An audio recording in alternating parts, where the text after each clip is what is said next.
క్షేత్ర మహత్యం అని ఒకటి ఉంటుంది. ఉమ్, కాశీ క్షేత్రము, క్షేత్ర మహత్యం. అవును.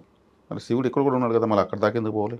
ఉమ్, నిగ్రహం లేనివాడు విగ్రహం దగ్గరికి వెళ్తాడు, నిగ్రహం ఉన్నవాడు తాను ఎక్కడున్నా భగవంతుడు చూడగలుగుతాడు. ఆ వాస్తవం. స్థాయిని సాధన ద్వారా సాధించుంటాడు ఇతను.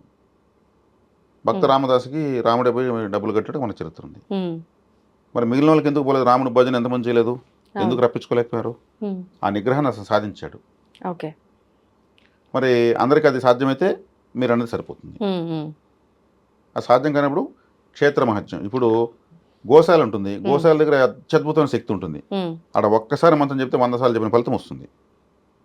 ఉమ్, గోశాలలో మంత్రోపదేశం తీసుకుంటారు, గోశాలలో అక్షరాభ్యాసం చేసుకోవచ్చు, గోశాలలో సాధన చేసుకోవచ్చు. ఓకే. ఓకే. గోవు ముక్కోటి దేవతల నిలయం. అవును. మరి ఆ గోశాల ఉందంటే అదొక క్షేత్రమే లెక్క, ఉమ్, ధర్మదేవత క్షేత్రం అది. కాబట్టి ఆ యొక్క స్థాన బలం బలం. అందుకు. ఓకే. కాబట్టి మనం ఇంట్లో పెట్టుకొని అపరిశుభ్రంగా అపరిపక్వమైన మాటలతో స్వార్థాలతో, మనిషి స్వార్థపరుడు, ఉమ్, నరజాతి సమస్తం పరపీడన పరాయణం. అవును.